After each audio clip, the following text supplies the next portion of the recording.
Lucknow control room को एक phone आता है। उस फ़ोन ने लखनऊ पुलिस ही नहीं बल्कि उत्तर प्रदेश के बड़े अफ़सरों के कान खड़े कर दिए।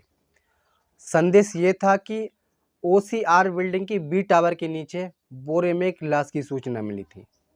पुलिस वाले अपनी टीम के साथ मौके पर पहुंचते हैं।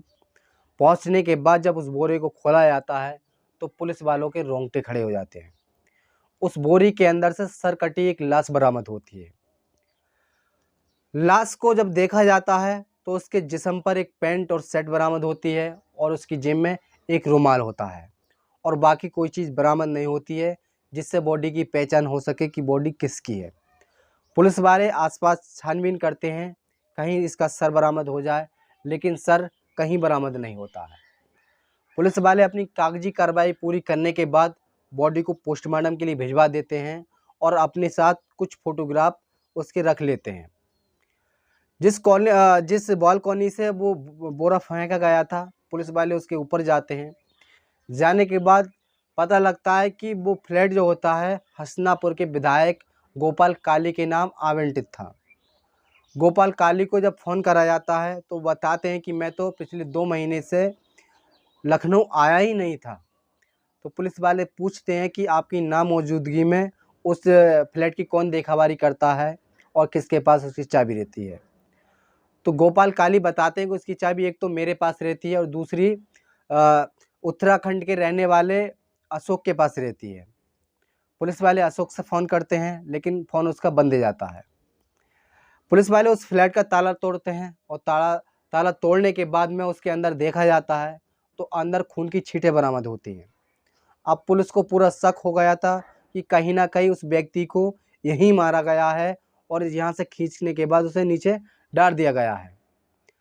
देखते हैं कि कमरे के अंदर बेड पर एक नई सीट पड़ी होती है। नई सीट को जब हटाते हैं वो लोग तो बेड पे बहुत सारा खून होता है। अब पुलिस को पूरा अंदाज़ा हो गया था कि उस व्यक्ति की कत्ल इसी फ्लैट में करा गया है। पुलिस वाले और उस फ्लैट को बारीकी से जब देखते हैं तब उसमें खाली शराब की बोतलें और कुछ आपत्तिजनक सामान बरामद होता है। पुलिस वाले सारी चीज़ को अपने कब्जे में लेकर फॉरेंसिक लैब के लिए भेज देते हैं और उधर गोपाल काली को भी बुला लिया जाता है। अगले दिन गोपाल काली मौके पर पहुंचते हैं। मौके पर पहुंचने के बाद लखनऊ पुलिस गोपाल काली से पूछताछ करती है तो लखनऊ पुलिस उन्हें उस बॉडी के फ़ोटो दिखाती है, लेकिन उस फ़ोटो को देखने के बाद वो पहचानने से इनकार कर देते हैं और जब उस बॉडी से एक रुमाल भी बरामद हुआ तब वो रुमाल को दिखाते हैं तो वो रुमाल को पहचान लेते हैं। वो कहते हैं हाँ ये रुमाल मेरा ही है। अब पुलिस वालों का शक जो था वो गोपाल काली और उसके दोस्त पे जा रहा था, क्योंकि उसकी जेब से जो रुमाल बरामद हुआ था वो पूरा शक गोपाल पे ही पुलिस वालों की निगाह टिक रही थी। पुलिस वालों के सामने सबसे बड़ा सवाल ये था कि मरने वाला व्यक्ति कौन था और इसकी पहचान क्या है। गोपाल काली से बार बार पूछने के बाद गोपाल काली उसे मना कर देते कि मैं इसे नहीं जानता। फिर गोपाल काली को पुलिस वाले बार बार बुलाते हैं, जिससे तंग आकर गोपाल काली एसएसपी से मुलाकात करते हैं। एसएसपी से बताते हैं, एसएसपी से कहते हैं कि इस घटना का जल्दी से जल्दी खुलासा करा जाए, जिसमें समाज में हमारी बहुत ज़्यादा बदनामी हो रही है, समाज में हमारी छवि खराब हो रही है। एसएसपी अमित शुक्ला तुरंत लखनऊ पुलिस को आदेश देते हैं कि इस केस का जल्दी से जल्दी खुलासा किया जाए और जो दोषी हैं उन्हें बख्शा नहीं जाए। लखनऊ पुलिस तुरंत सक्रिय हो जाती है। अब लखनऊ पुलिस के ऊपर एक तो बड़े अधिकारियों का दबाव था और दूसरा लखनऊ पुलिस की तफ्तीश आगे नहीं बढ़ रही थी। दोबारा लखनऊ पुलिस उसी फ्लैट में दोबारा जाती है। दोबारा जाने के बाद वहाँ फिर से जांच पड़ताल करती हैं, बारीकी से हर चीज़ को देखा जाता है।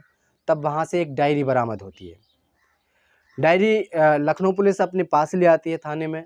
जब ला के उसमें देखा जाता है तो लगभग 100 नंबर उसमें लिखे होते हैं। सभी नंबर से बारी बारी से बात करी जाती है, जिसमें एक नंबर संदिग्ध पाया जाता है जो अशोक शर्मा का होता है, जो मेरठ के मवाना का रहने वाला होता है। पुलिस वाले उससे बात करते हैं तो वो फ़ोन जो होता है बंद जाता है। पुलिस वालों का शक अब उस व्यक्ति पे जा रहा था और एक उस व्यक्ति पर जा रहा था जो उस रूम की देखभाल करता था। अब पुलिस की एक टीम मेरठ के मवाना के लिए रवाना होती है। वहाँ काफ़ी मशक्क़त के बाद अमित शर्मा को गिरफ़्तार कर लिया जाता है। गिरफ़्तार करने के बाद में अमित शर्मा को लखनऊ लाया जाता है और जब उससे पूछताछ की जाती है तो शुरुआत में तो पुलिस वालों को वो बहकाता है, इधर उधर की बात करता है। जब पुलिस वाले उसे रिमांड में लेकर पूछताछ करते हैं तो वो पूरा घटनाक्रम सिलसिलेवार तरीके से बताता चला जाता है। 2 फरवरी को लखनऊ में अपने दोस्त के साथ किसी काम के सिलसिले से आया था। इसी बीच उसने मदन पाल को फ़ोन करा था। मदन पाल भी मौके पर आ गया था। मदन पाल और नौशाद और अमित ये तीनों लोग गोपाल काली के फ्लैट में रुकते हैं। वहीं ये लोग दारू पीते हैं और वहीं मौज मस्ती करने के बाद मदन पाल जो होता है अमित शर्मा को दलाल कह देता है। दलाल कहने के बाद अमित शर्मा को जब गुस्सा आ जाती है और वो उसका वहीं गला दबा देता है। मदन पाल की जब मौत हो जाती है तो उसे एक बोरी में भरते हैं और बालकनी की से खींचने के बाद नीचे डाल देते हैं और सर काट के उसका अपने साथ ले जाते हैं और हैदन नहर में उसे फेंक देते हैं। अमित शर्मा के आधार पर उस नहर से चाकू तो बरामद कर लिया जाता है, लेकिन सर आज भी बरामद नहीं हुआ है। साथ ही कहानी को सुनाने का मतलब किसी को परेशान करना नहीं था, किसी का दिल दुखाना नहीं था।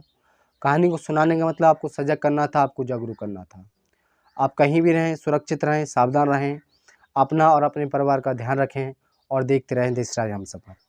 सबक एक को सीख हम सबको। जय हिंद, जय भारत।